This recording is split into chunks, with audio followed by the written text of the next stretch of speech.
One of the biggest bands of the 2000s is undeniably Coldplay. Made up of Johnny Buckland, Guy Berryman, Will Champion, and the lead, Chris Martin, Coldplay has created plenty of hits throughout their extensive career.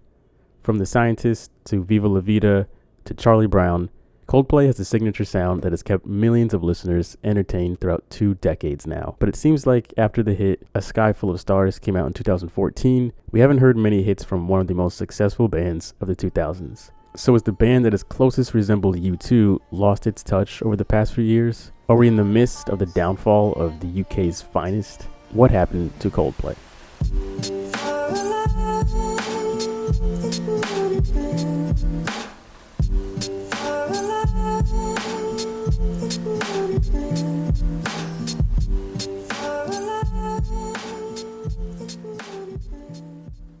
Coldplay has a very extensive career that goes all the way back to the 90s and contains a ton of music.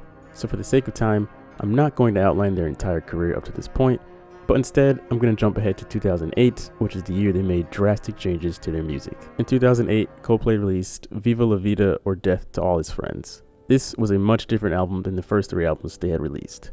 It was so different that Chris Martin described their first 3 albums as a trilogy, making this 4th one the start of something brand new. Viva La Vida or Death to All His Friends contained 10 songs that for the most part could all be categorized under love, war, or revolution. This album had more of an abstract feel to it, touching on broader subject matter rather than focusing on the specifics of normal modern day life, which is what most of Coldplay's music contained up until this point.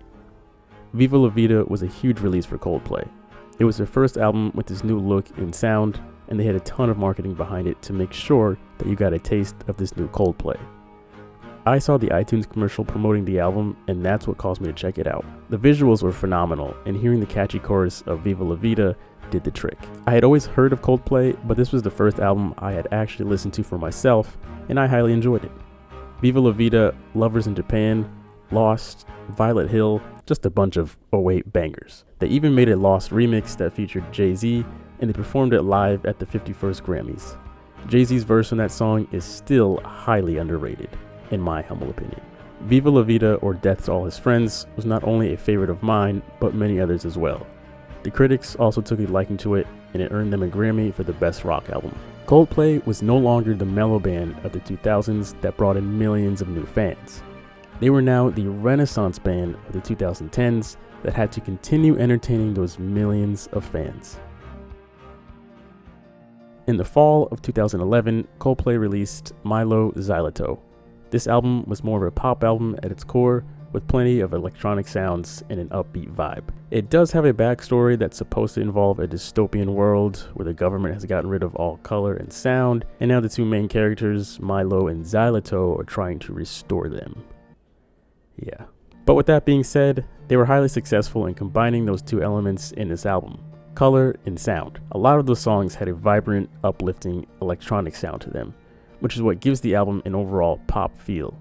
But it's not completely radio pop. It's Coldplay's crossover version that they had become super great at producing. Paradise, Charlie Brown, Every Teardrop is a Waterfall, Hurts Like Heaven were all great.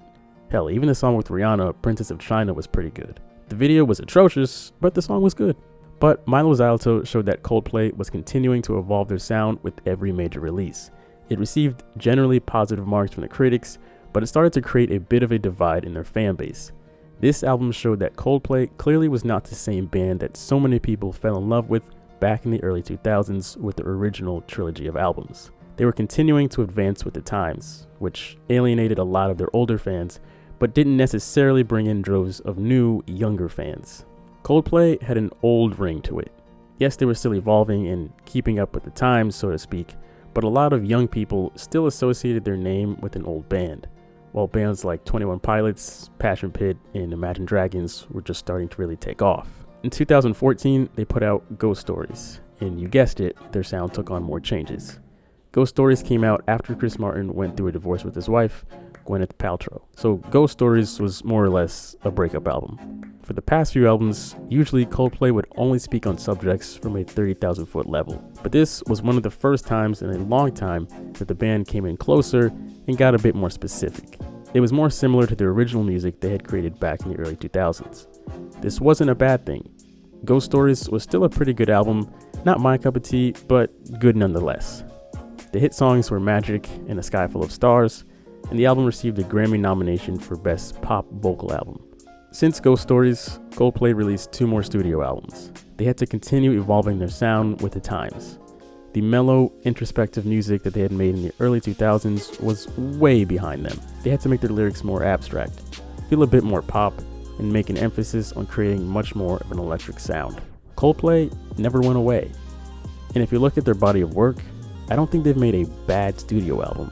For the most part, they're all good to great. They continued to make good albums all throughout the 2010s, and they all contained hits. They're one of the few bands that were able to transcend decades while maintaining success, even with a good amount of their original fans jumping ship because of the steady changes they made to their sound over the years.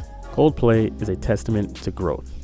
They've never stayed stagnant or hung their hat on one trick. They've been able to continue their success because of their ability to evolve and grow as time keeps ticking. Are we heading to a time where people are fed up with Coldplay even if they continue evolving? I obviously don't have the answer to that question, but I would guess no. They've got the makeup to continue making great music for as long as they want. I'd imagine they take it upon themselves to call it quits once they feel like they've done it all or they feel the best is truly behind them.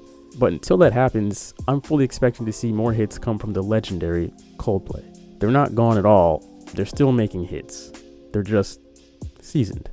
So what is Coldplay up to today? There's been strong rumors going around that they've been working on their 9th studio album, Music of the Spheres. They've already trademarked that name, so they can not only use it as a title for their next album, but future merchandise, branding for tours, and so on and so forth. So it seems pretty likely that is indeed the title of the album. Apparently, they were working on a bunch of new music throughout the lockdown last year, and a lot of it will be for this next album. If you'd like to keep up with what I'm currently listening to, follow my Galactic Grizzly playlist on Spotify, which is the first link down in the description below. And if you enjoy these What Happened To videos, check out my What Happened To playlist here on YouTube, which features plenty of other icons from the entertainment industry. If you enjoyed this video, be sure to give it a like and subscribe to the channel so you can keep up with all of my polls for future video topics, live streams. You know, the sad thing is, this man is getting like 4 million, 3 million views on his videos. So yeah, because the people like Ignite. Oh my god. Get all your key in now, man. In every new video I upload. Thanks for watching. It's the end of the video. I'll talk to you next time. Peace.